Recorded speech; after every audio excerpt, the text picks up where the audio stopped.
నమస్తే అండి, ఎలా ఉన్నారు అందరూ? బాగున్నారా? నేనైతే బాగున్నానండి. మీ అందరికీ కూడా అమ్మవారి ఆశీస్సులు ఎల్లప్పుడూ ఉండాలని కోరుకుంటూ రెగ్యులర్గా అడుగుతున్న విషయం ఏంటంటే, మా భర్త నుంచి మాకు సరైన సహకారం ఉండటం లేదండి. దానివల్ల చాలా వరకు మేము ఇబ్బందులు పడుతున్నాం.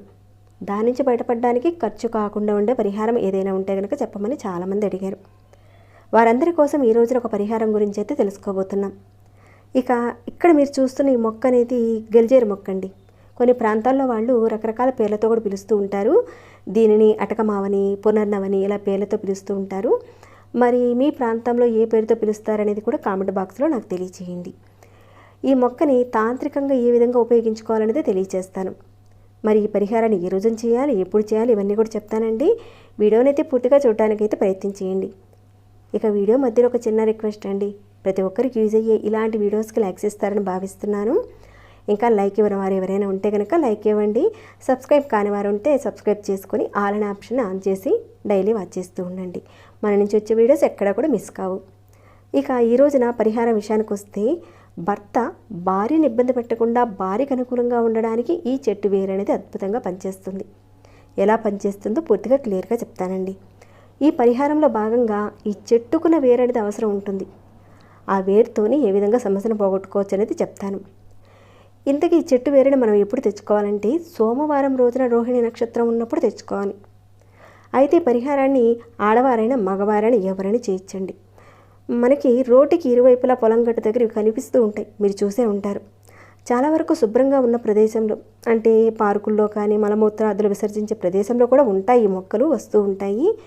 అలాంటి ప్రదేశాల్లో ఉన్న మొక్క కాకుండా బాగున్న ప్రదేశంలో ఉన్న మొక్క దగ్గర మీరు సోమవారం రోజున రోహిణి నక్షత్రంతో కూడి ఉన్న ఆ రోజున మీరు ఇంటి దగ్గర నుంచి కొంచెం నీళ్లు తీసుకుని వెళ్ళి ఆ చెట్టుకు పోసి పసుపు కుంకాలు ఆ చెట్టు మీద చల్లి 2 సాంబ్రాణి పుల్లలతో ధూపాన్ని చూపించండి. చూపించిన తర్వాత ఆ చెట్టు చుట్టూతా ఒక 3 ప్రదక్షిణాలు చేసుకొని ఆ చెట్టు వేరుని సోమవారం రోజున రోహిణి నక్షత్రం ఉన్న రోజున ఆ విధంగా మీరు నీరు పోసి చేసిన తర్వాత 1 అంగుళపు వేరుని ఆ చెట్టు నుంచి తీసుకొని తావిధిలో పెట్టుకొని మీ నడుము కనుక ధరించినట్లయితే మీ భర్త మీ మాట వింటాడని మన శాస్త్రం అయితే చెప్తుంది. వింటాడంటే పూర్తిగా మారిపోతాడని కాదండి. ఇక్కడ మీ మీద రుసరుసలు పడ్డము, కసకసలాడుతూ ఉంటారు కదా, చీటికి మాటికి గొడవలు, అరవటాలు, అలానే వేరే వాళ్ళు చెప్పిన మాటలు విని గొడవలు పడ్డం ఇలాంటివి జరుగుతూ ఉంటే అలాంటివి తగ్గుతాయన్నమాట. చెట్టుకు పూజ చేసి ఖచ్చితంగా సోమవారం రోహిణి నక్షత్రం రోజున తీసుకోవాలన్నమాట. మీ మనసులో ఉన్న కోరిక తీసుకువెళ్ళడానికి కారణం, నా భర్త నా మాట వినడానికని నీ వేరు తీసుకుంటున్నానని చెప్పి మనస్ఫూర్తిగా చెప్పుకోవాలి అక్కడ. ఈ మొక్క విషయానికి వస్తే, ఇందులో తెల్లటి పూలు పూసేటివి ఉంటాయి. అలానే మనకి పింక్ కలర్లో వస్తే కనుక వాటిని అటకమావిడని కూడా అంటారు. ఏదైనా పర్వాలేదండి, దానికున్న వేరుని సేకరించి ధరించండి. ఖచ్చితంగా ఫలితాలు అనేటివి వస్తాయండి.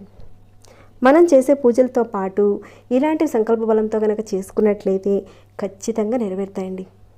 మనసులో ఏదైతే కోరిక ఉందో ఆ యూనివర్సల్ తప్పకుండా మనకు సహాయం చేస్తుంది. ఇది చేయడం వల్ల మీ భర్త మునుపటి కంటే కూడా మార్పునైతే మీరు చూస్తారండి. అంటే ఇంతకుముందు ఉన్న మార్పు, తర్వాత ఇది చేసిన తర్వాత వచ్చే మార్పునైతే ఖచ్చితంగా గమనిస్తారు మీరు. ఇదండి పరిహారాన్ని అయితే ప్రయత్నం చేయండి. చేసిన తర్వాత మీకు వచ్చిన మార్పులను అయితే నాతో షేర్ చేసుకోవడం మర్చిపోకండి. ఇంతటితో ఈ వీడియోని అయితే ముగిస్తున్నాను.